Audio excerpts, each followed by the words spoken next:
Hello and welcome to Matador News. I'm Heather Harbin. And I'm Shelby Charlene. The House of Representatives have voted to repeal and replace Obamacare. Legislators voted 216 to 211 on the highly controversial health care bill this afternoon. The passage of this bill gives President Donald Trump the significant legislative victory he's been seeking.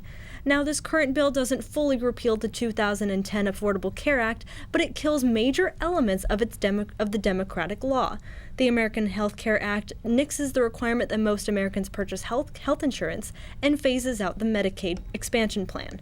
The bill also allows states to waive the limit on costs for people with pre-existing conditions and cuts federal funding to Planned Parenthood. But it keeps a provision in place allowing younger Americans to stay on their parents' health care plan until the age of 26. The bill now goes to the Senate, and its future is uncertain. President Trump signed an executive order today that will allow religious organizations to avoid punishment for backing political candidates. Trump said the order defends freedom of religion and speech in America. Vice President Pence praised Trump for signing the order on the National Day of Prayer. Some civil rights organizations, including the ACLU, believe the order allows religious groups to discriminate against women and members of the LGBTQ community. The ACLU says it will fight the order in court. President Trump will meet shortly with Australian Prime Minister Malcolm Turnbull to discuss North Korea. The meeting takes place after North Korea warned Australia that aligning with U.S. interest would put Australia in danger. Trump and Turnbull's first encounter was a short phone call that ended with Trump hanging up on him. At the time, Trump called Australians' refugee plan a dumb deal. Former Australian Prime Minister Paul Keating says Australia should become less dependent on the U.S. Buckingham Palace announced that Prince Philip, the 95-year-old husband of Queen Elizabeth II, is stepping down from public life. The prince will stop accepting invitations for public engagements beginning September of this year. The Queen will continue carrying out her duties supported by other members of the royal family. British Prime Minister Theresa May paid tribute to the prince, offering her deepest gratitude and good wishes following the announcement. The Queen and Prince Philip are due to celebrate 70 years of marriage in November. An intelligence document obtained by the BBC says that chemical weapons are manufactured in 3 sites just outside of Damascus. The Syrian Government Scientific Studies and Research Center own the 3 locations. The document also alleges manufacturing of chemical weapons is continuing despite recent U.S. missile strikes. The original source of the document is unknown. The United Nations reports that Honduras is the most dangerous place on earth to be a woman. The UN says a female is murdered every 16 hours in Honduras. The UN investigation also says that 95% of female homicides and sexual violence are never investigated.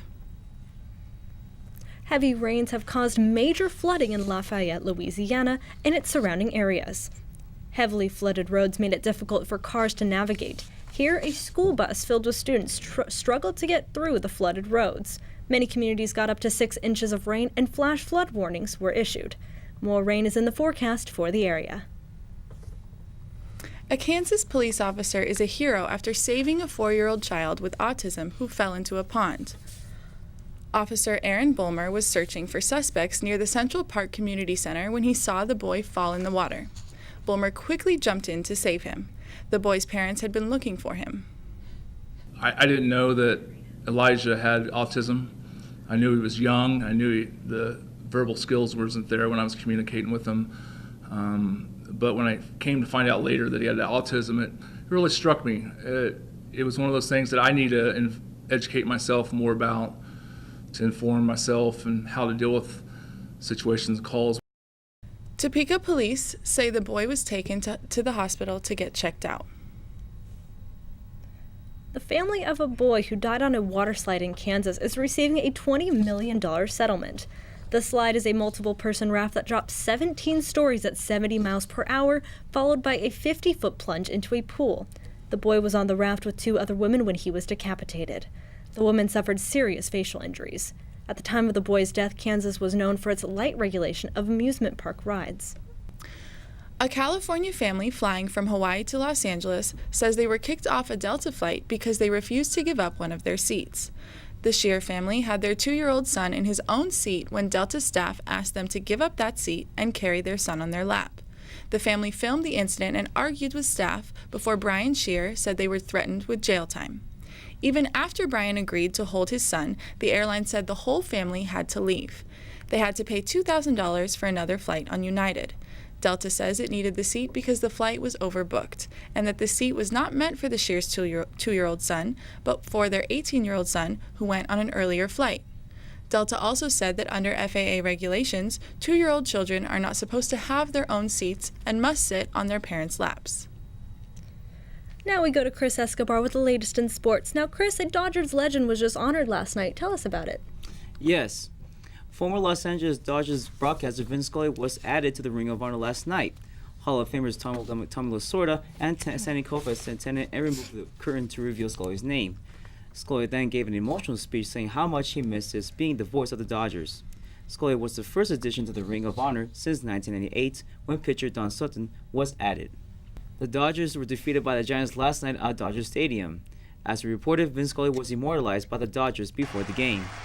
Scores in the 6th, Yasiel Puig hits a high pop-up and Joe Panic and misplay. Plays at put Puig on third. The latest scores, Dodgers up 1-0.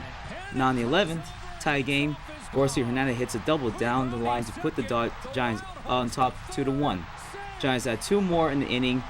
Mark Melancon closed the game and outputting Corsica to hit his weak ground ball.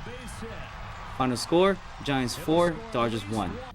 The Anaheim Ducks took on the Edmonton Oilers last night in Game 4 of the Stanley Cup playoffs. It was a close game, but Anaheim came out on top. First period, Oilers take an early lead. Edmonton on a 2-1, and Connor McDavid scores the wrister goal.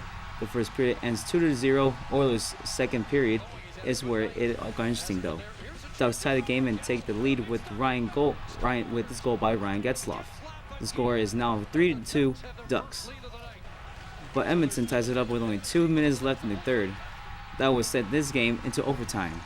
Jakob Silfverberg goes behind the net and is in the perfect position to score the open shot for the game winner. The series is tied 2-2. Game 5 is tomorrow at the Honda Center. Instead of playing on the football field, former Dallas Cowboy quarterback Tony Romo will be playing on the golf course.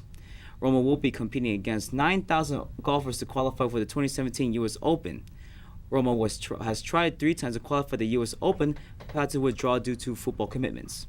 The qualifying will begin on Monday. The Cleveland Cavaliers took a 2-0 lead against the Toronto Raptors in the second round of the Eastern Conference playoffs. Early third quarter, Kyrie Irving dribbles down the court, quick pass, and finds LeBron James for the three-pointer, which tied Kareem Abdul-Jabbar for the all-time NBA playoff scoring list. Late third quarter, Irving with the steal and assist to James for the slam dunk to push the lead to 22. Still in the third, Irving dances around the Raptors' defense and splits defenders for this layup. Fourth quarter, Cavs find Channing Frye for the corner 3, put the game out of reach. The Cavaliers would not look back. Final score, Cavaliers 125, Raptors 103. The Cavs travel to Toronto for Game 3 tomorrow night. And that's all for sports news today. Heather, back to you. Well, relatives of the victims of the San Bernardino terrorist attack are suing Twitter, Google, and Facebook. The lawsuit alleges the tech giants knowingly supported the Islamic State and its extremist agenda. The attack in December of 2015 was carried out by Saeed Farouk and his wife. 14 people were killed at the Inland Regional Center. Spokespersons for Twitter, Facebook, and Google could not be reached for comment. Similar lawsuits against social networking companies have been dismissed in the past because of the Communications Decency Act.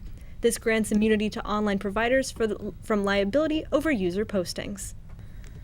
5 people were injured, including a teen in grave condition after a multi-car crash in South Los Angeles. The Los Angeles Fire Department says the crash occurred just before 1 a.m. in the central Alameda neighborhood. 5 victims, 3 females and 2 males, were transported to a local hospital. A 16-year-old girl was reported to be in grave condition, and the other injuries ranged from serious to critical. Video from the scene shows at least 2 cars involved in the crash. The cause of the crash is under investigation. A federal jury has awarded a Long Beach man $600,000 after he was beaten, choked, and shocked with a stun gun by police after a traffic stop in 2011.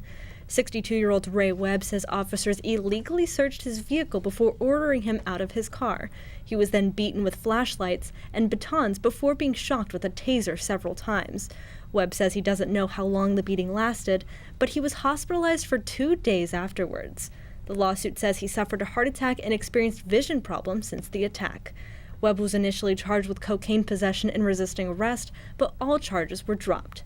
This verdict is the latest in a series of lawsuits against Long Beach police that have resulted in hefty payouts from the city. CSUN associated students have a new president and vice president. They are Jonathan Goldenberg and Zara Kurabet. Goldenberg is a graduating economics major who is returning in the fall to pursue a master's degree in political science. Goldenberg says interning for Congressman Brad Sherman sparked his interest in politics and working in the community. As AS president, Goldenberg hopes to get students more involved on campus and put CSUN on the map for employers. Vice President-elect Kurabet says she discovered her passion for helping and representing students through her experience as an AS senator. Kurabet is a civil engineering major and hopes to go to graduate school to focus on transportation. And now, let's kick it over to Tree with entertainment. Kim Kardashian is adding to her resume. The reality star will be the executive producer of a new Lifetime Network show. She made the announcement last night on Instagram. Glam Masters is a beauty-based reality show. It'll feature contestants who are competing for the title of beauty director for Kardashian apps. Potential contestants can apply on Lifetime's website. Kardashian says she will begin production this summer. Divorce hasn't been easy for Brad Pitt. He says he has quit drinking and started doing therapy since his divorce from Angelina Jolie. Pitt said in an interview with GQ he went to 2 therapists to get one, to find the right one. The father of 6 says he can't remember a time after college when he wasn't boozing. The actor has replaced alcohol for cranberry juice and fizzy water. He says he doesn't see himself much as an actor anymore. Pitt and Jolene decided to privately work together to sort out their issues. The former business manager of singer Alanis Morissette was sentenced to 6 years in federal prison for embezzling more than $7 million from his clients. Jonathan Schwartz pleaded guilty in February to tax fraud charges after he never disclosed the funds to the IRS. Morissette told court that if she hasn't fired Schwartz, she would have been bankrupt in a few years. Schwartz ended up taking more than $5 million from Morissette without her knowing. The federal judge ordered Schwartz to pay his defrauded clients more than $8 million in restitution. Oscar-winning actress Goldie Hawn and her long-term romantic partner, Kurt Russell, are receiving stars on Hollywood Walk of Fame. Hawn made her TV act debut as a cast member of the 1968 CBS comedy show Good Morning World. She then acted the NBC comedy series Roaring and Martin Laugh, which she received 2 Emmy nominations. The Walk of Fame ceremony comes one day after Russell's latest movie, Guardian of the Galaxy 2. The ceremony will be live-streamed on walkoffame.com. Aisha Curry is expanding her pop-up restaurant concept called International Smoke. The pop-up was originally a collaboration with Chef Michael Mina. It offered a $45 4-course family-style barbecue meal. Curry and Mina are planning on featuring global flavors and cooking techniques. Actor Liam Neeson surprised fans when he visited a restaurant in Vancouver. Staff members of the sandwich shop offered Neeson a free sandwich to stop by. Neeson was working on his latest film nearby and took up the offer. When he arrived, Neeson used his intimidating voice and said, "Where is my sandwich?" Due to this tight schedule, Neeson wasn't able to stay long enough, but posed for pictures with the staff.